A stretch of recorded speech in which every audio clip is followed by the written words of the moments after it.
First question, I would like you to tell me a little bit about your position at Almost Home. Almost Home is a dog boarding grooming facility. It has, we can board roughly 115 to 120 dogs.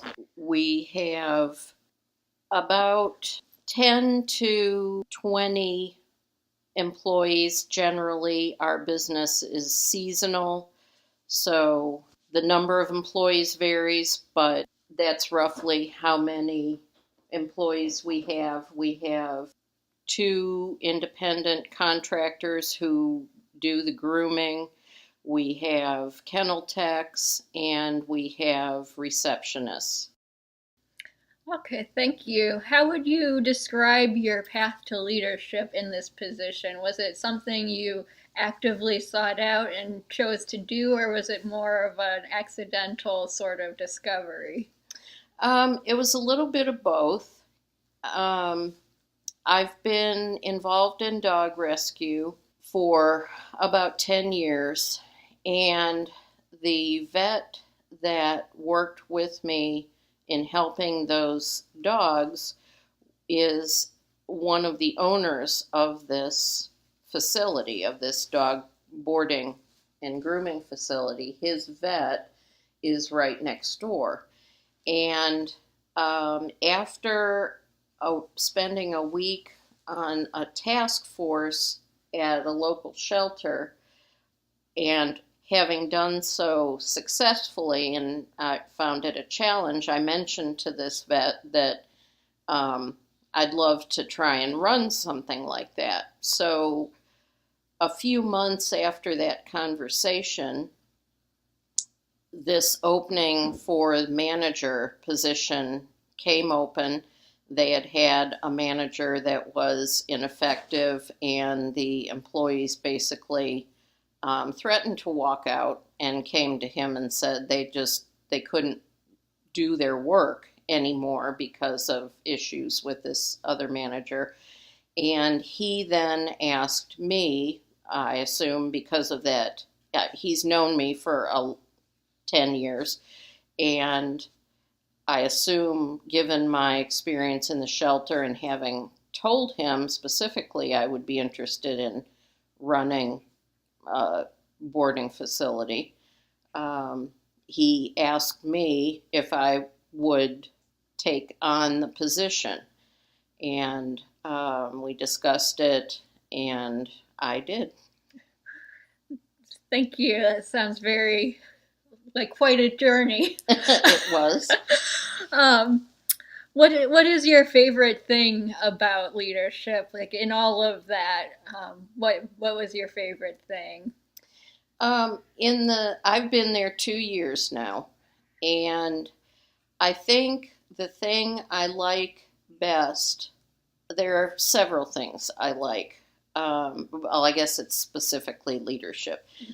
The thing I like most about being in the position of leadership is being able to um, kind of mentor um, a couple of the employees there.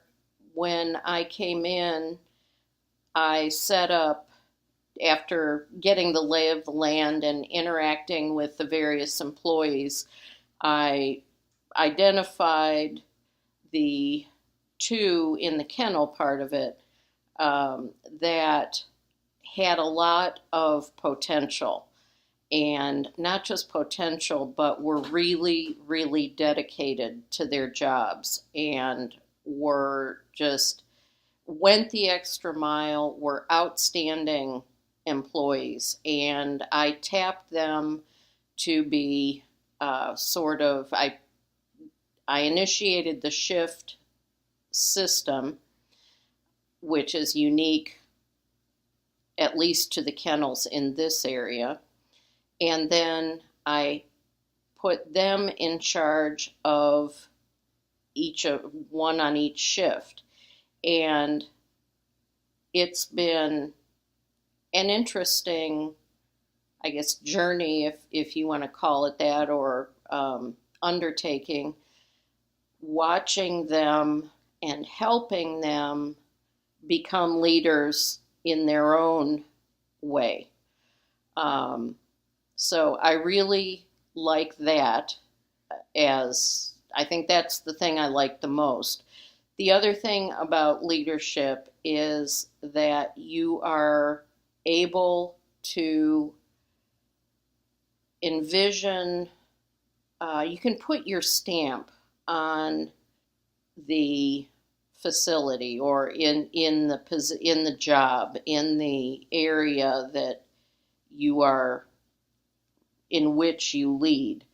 Um, because of my background in dog rescue, I've been able to implement practices that are beneficial to the dogs that we care for, and now cats.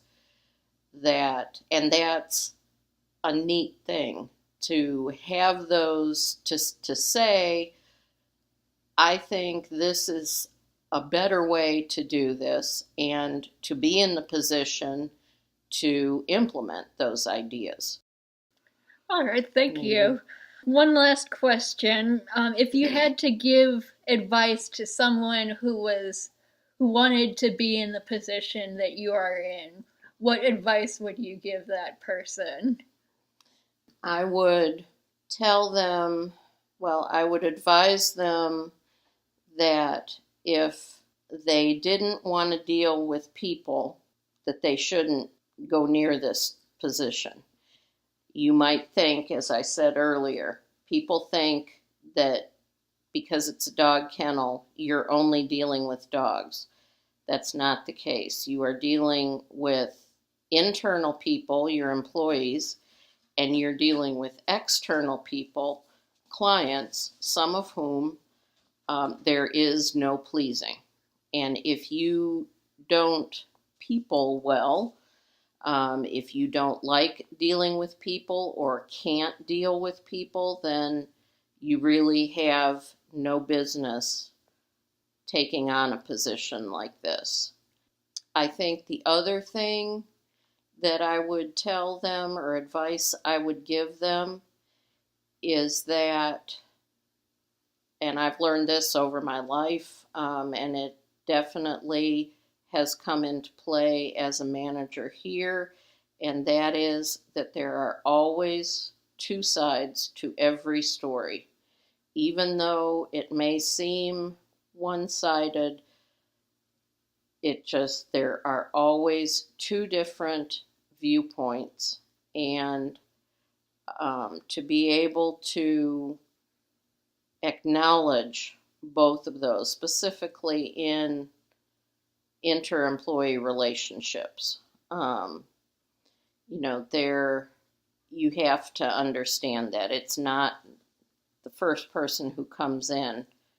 It's not just that way. You have to look at all sides of an issue, and not, sometimes it's easy to make a knee-jerk reaction, but it's better to not do that and sit back for just a little bit to kind of think about it. I know there have been many situations that I've encountered that I've gone home and slept on, and the next day went back to that issue. And it really does kind of give you a new perspective. So.